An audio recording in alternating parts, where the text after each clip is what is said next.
Hello everyone and welcome to my review for Doctor Who Before the Flood. And I'm sorry this review has been delayed, but I have good reasons. I just finished my final week at my job and I had a test coming up for school and finally I also had Thanksgiving. So yeah, couldn't review that day either.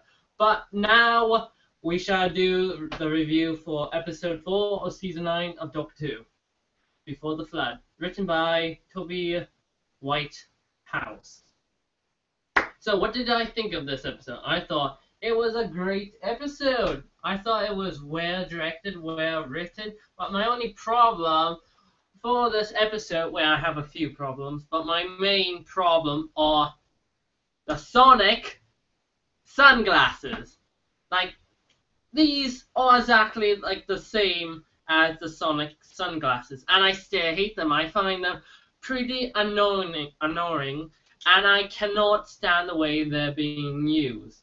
Well, they're being used less than the Sonic screwdriver, and I'm okay with them getting rid of the Sonic screwdriver, but don't replace them with things like Sonic sunglasses, because those are just stupid. And from a promo photo for tomorrow's episode, it could mean goodbye Sonic sunglasses, and I really hope so.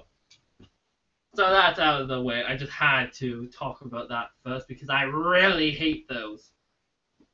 So let's begin with the actual episode. So Clara, Kaz, and Lund are trapped on a underwater base while the Doctor, Bennett, and O'Donnell travel back to the 1980s to before the flood came, before the entire area became a lake. We're gonna find the Doctor is on at the very beginning of this episode. I find this pretty annoying. So not Doctor Who is how he explained a bootstrap paradox. I get it, that's something that came in handy for the very end, but I find it a bit how he broke the fourth wall, basically. I didn't like that. Doctor Who shouldn't break the fourth wall. And that's what the beginning was like for me. Other shows can do it. Deadpool does it a lot of time, but that's Deadpool. This is Doctor Who. It's like the time in Dalek's Master Plan when the Doctor said, "Merry Christmas to all of you at home." You don't do that in this show. You don't break the fourth wall. So, now after the credits, we head to the town before the flood, and it was used as a Cold War base. It was a replica of a Russian town, and the Doctor Bennett and O'Donnell arrive at this town, and they find the spaceship without the writing. The stasis chamber is still in it, and one of the power cells is still in it. And you have this giant body. During this time, we head to the underwater base, and we see the Doctor's ghost from last week's episode, and he's saying stuff different from the ghost from last week. He's saying in order of the first person to die, I forgot his name, then Prentice, I think that's his name, then O'Donnell, then Clara, then everyone else's name. And they don't know what it is. And then we have the Doctor phones Clara, and she tells him that his ghost is here. And it's a bit interesting how Clara reacts by how the Doctor is okay with him dying. And here's something I don't like about this season. So far, the first 4 episodes are about, oh, the Doctor's heading to his death. Haven't we already seen that in season 6, 7, and now we're seeing this again in season 9? I'm okay with them reusing some plots, but not doing that, in every episode. It just seems like the writers are running out of ideas for where to take the Doctor, how to make him feel more concerned of his own life. That's basically what they're trying to do. So we now see how Clara reacts by how she tells the Doctor that you don't die with me, that you die with another companion, not me. Just don't do that. Like, this could be represented by how she lost Danny, how she doesn't want to lose the Doctor now after just losing Danny. And Jenna Coleman does a great job in this episode. Like, all the cast does amazing job this episode. Like I said from the first two episodes, Clara hasn't done much, but in last week's episode and Before the Flood, we saw Clara going into the Doctor's shoes this episode, like more down the flatline route. And that's something I like. Like, Flatline was one of my favorite episodes from last season. So, after the Doctor tries to convince Clara that things happen, that he cannot change time, not when they're a part of the fixed events.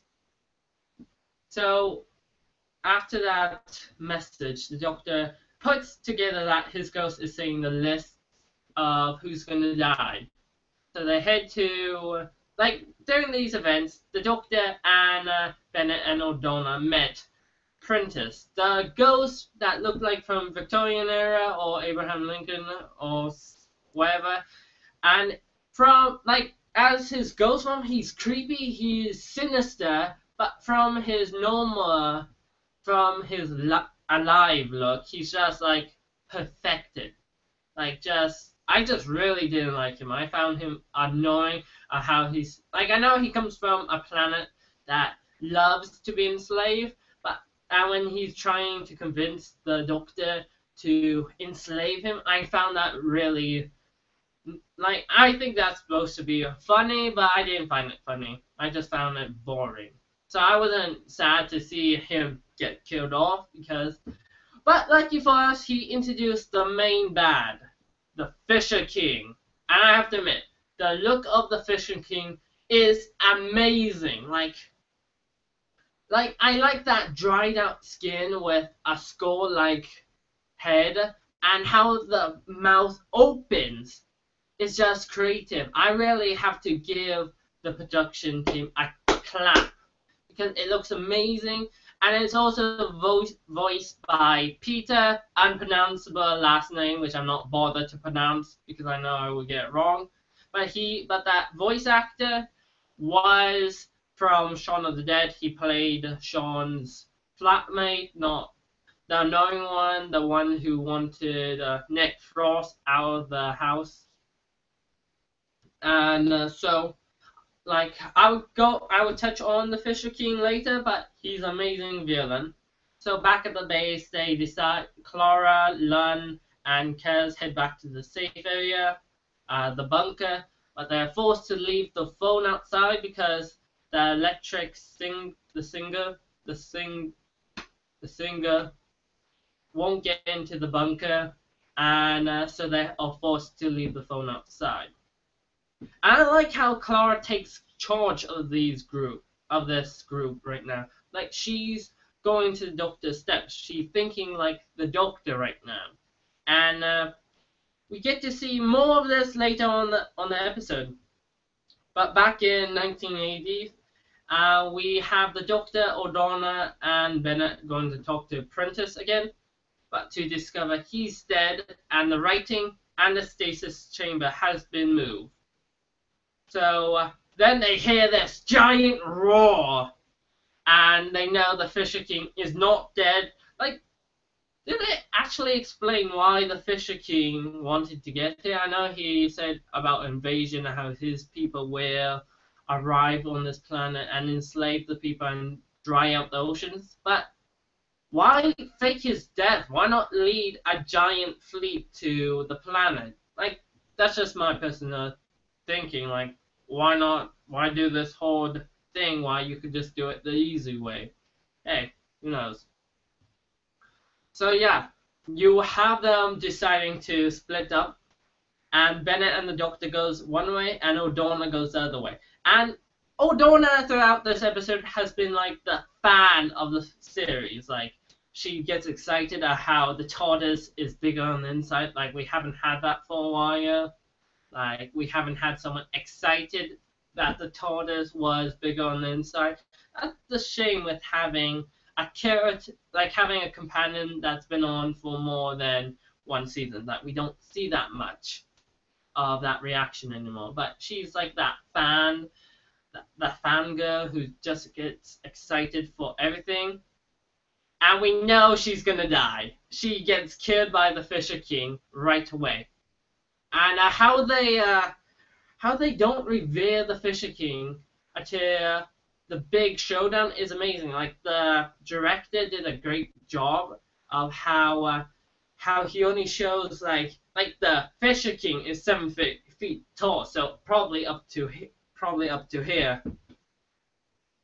And I like how they show that the Fisher King is a menace to fear. How he kills 2 people right away just after waking up. And it's one of the characters that we got to know in the first part. And O'Donnell was a great character in my opinion. And when you hear the shot from the Fisher King's gun, and you see Bennett running out the door, followed by the Doctor, and how he sees O'Donnell dying, and you can see that Bennett did have feelings for O'Donnell, that he loved her, and it's so sad. Like, I think it would have been a bit interesting if Bennett was the one to die, not O'Donnell, because O'Donnell's reaction would have been better, because she was a fan who looked up to the Doctor, and to see her reaction over Bennett's death, that would have been interesting. But we got Bennett's reaction, which was still good, like how he figures out that the list the Dr. Ghost was saying was the list of people that was going to die, and he figures that the Doctor used O'Donnell to test his theory, and that is a bit dark for the Doctor. But it seems like something for Peter Capaldi's Doctor to do, because he did a similar thing in The Mummy of the Orient Express, how he used the people who were about to die in mere seconds to get details on the mummy. And you get the same thing in this episode, how he used O'Donnell's death to prove that his theory was correct. And I have to admit, like, Toby Whitehouse does a great job in writing Peter Capaldi. So O'Donnell's dead, and we head back to the base, where we see her ghost appears, and O'Donnell's ghost takes the phone, and Clara knows that's the only way they have to communicate with the Doctor. So she uses Lorne, because the only way a ghost can kill someone if they see the writing in the spaceship. And since Lorne never saw the writing, Clara tells Lorne to head out there. And this starts an argument with Kaz and Clara.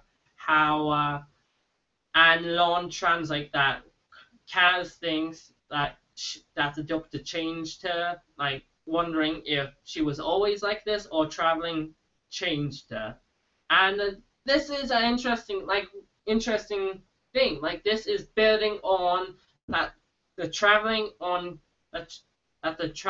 effect on Clara is starting to affect her on a level that if you travel with the Doctor too long, that your life begins to change, that you begin to change.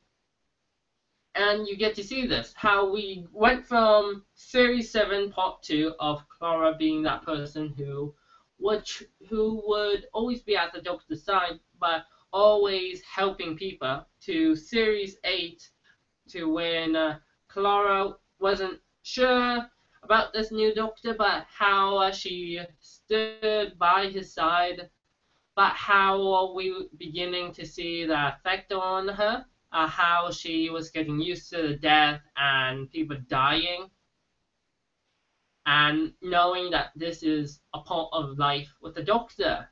and how she doesn't even react to the death after episode 9 to 12, unless it was Danny's. But then we get to season 9, which she doesn't care. Like, I think she does still care about some of these people, but I think she doesn't care about the people that would die. That they die for a reason, and that's good enough for her, because I think that's what we're getting at. Like, yes, the Doctor is a bit, like, for the Doctor, he's a bit sad when people die. And we're getting this with Clara now, that she's becoming too much like the Doctor now. And we will touch on this on last week's episode, how Peter Capaldi's Doctor tried to tell Clara that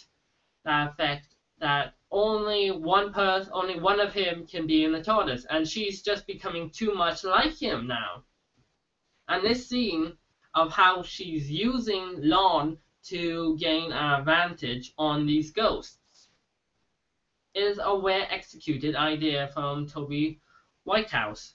So then Lorne goes out there and goes past the ghosts and gets trapped in the missile because it's a trap, and now Kaz and Clara will be waiting for him, and when he doesn't show up, they will go and find him. So back in 1980s, the Doctor and Bennett are trying to cheat time now of how they are going back to the base to save Clara, but the TARDIS won't allow them. They arrive a half an hour earlier, and they see the past selves arriving. And you have Bennett saying, "Wait, can we just go and save Prentice and O'Donnell?" And the Doctor tells him that you cannot do it. You cannot change someone's death. That's a fixed point. If you break it, you would be talking to a ghost, a person that you must know that would die. And we kind of got, and this is kind of a reference to Father's Day, where we have Rose saving a person that was meant to die, and it caused almost the end of the world. And it's nice to see they're still remembering that kind of stuff 10 years later. So after the Doctor tells Bennett to head back to the TARDIS, the Doctor's going to confront the Fisher King. And this scene is my highlight of the episode. But before we get to that, I just have another highlight of this episode. So after back in the underwater base, Kaz and Clara decide to head out there to find Lorne, and they get separated. And this scene's well directed of when Kaz, she's deaf, so she cannot hear anything anyone says. So she needs to communicate with hand language. How you have one of the ghosts carrying an axe to kill her, and you don't see, and she doesn't hear it. And this scene puts you at the edge of your seat. You're not sure if she's gonna die or if she's gonna turn around. But she uses her other senses.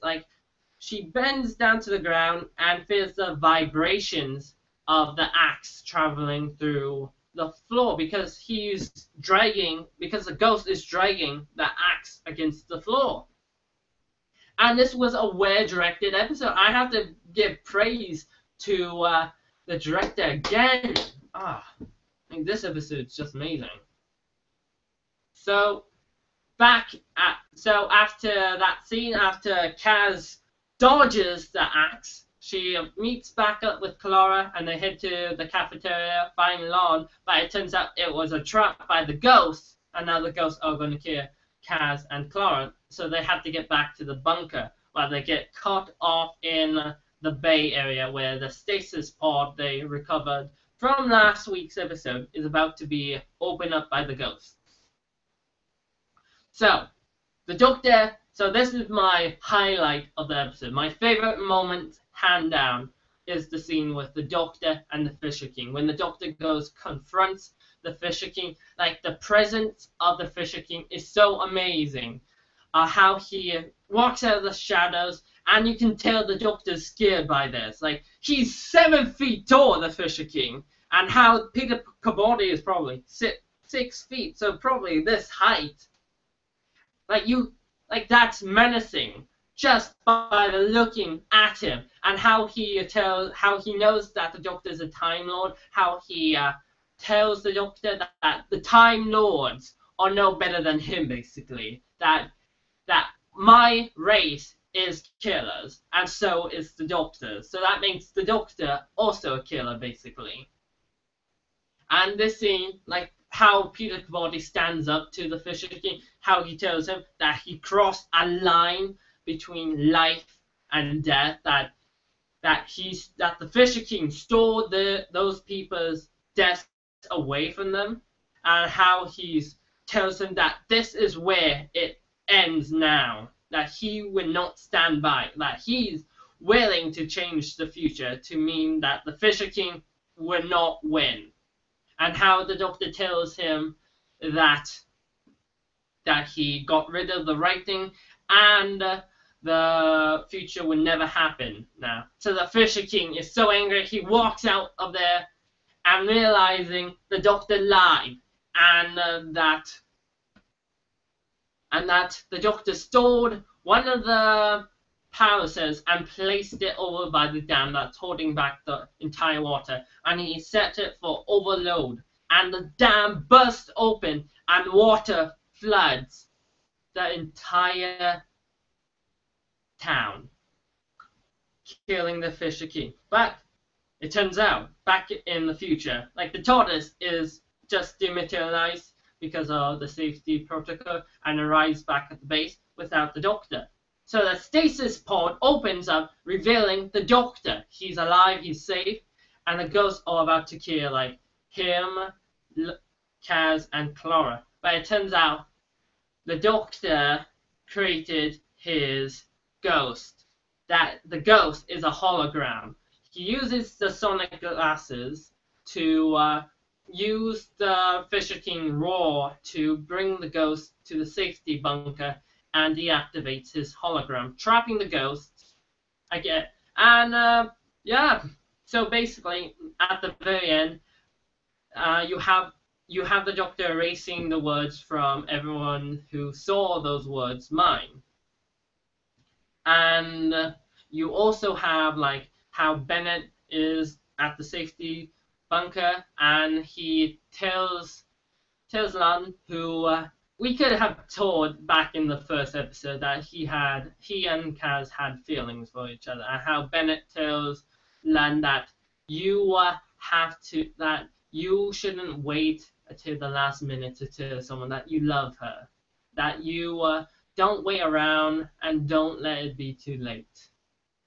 So and Clara also tells Bennett that he doesn't have to be miserable. He can live his life, go forward and meet new people, have a great life. It doesn't have to be all sad. And this is Clara talking from experience, since she lost Danny Pink, the person she loved. So in the end, Bennett is going on his own journey. Kaz and Len get together, and the Doctor and Clara go off to the TARDIS for the next adventure. I don't know what it would be. Anything but Vikings, I hope. Yeah, I doubt there will be any Vikings next episode. So, what did I think of this episode? I thought it was great. I loved the Fisher King. I thought he had a great presence on this episode. Like, he was the best villain we had in a while. And I like how they did a practical effect, how they designed him in a creepy way. Like, when you see him, you have chills running down your spine. And I also like the ghosts as well, like how they just get rid of the eye and made them more pale was amazing and more creepy. And I like the cast again. I thought everyone had a great performance. And the only things I didn't like that we didn't see much of the Fisher King. Like he gets revealed near the end. That's basically him. I wish we got to see more of the Fisher King, and I didn't like Prentice or the Sonic's sunglasses. So what do I give this episode? I give it a 9 out of 10. The highest ranking episode so far I have given this season so far. So I'll be seeing you next time for, well, tomorrow basically, for The Girl Who Died, written by Jamie Matheson and Stephen Moffat. Now, I'm a bit, I don't know about it. Like, it's written by Jamie Matheson, who wrote two of the best episodes last season. But I don't know if they can pull off that Viking aspect. But it will be interesting to see who Maisie Williams is playing and where the Doctor got his face from. So yeah, I'll be seeing you tomorrow for my review for The Girl Who Died. Well, hopefully be seeing you tomorrow, but it could be delayed. I have some things to do tomorrow, so don't hold your breath if there's no review tomorrow. Well, I'm the Dynamic Duo. Till next time.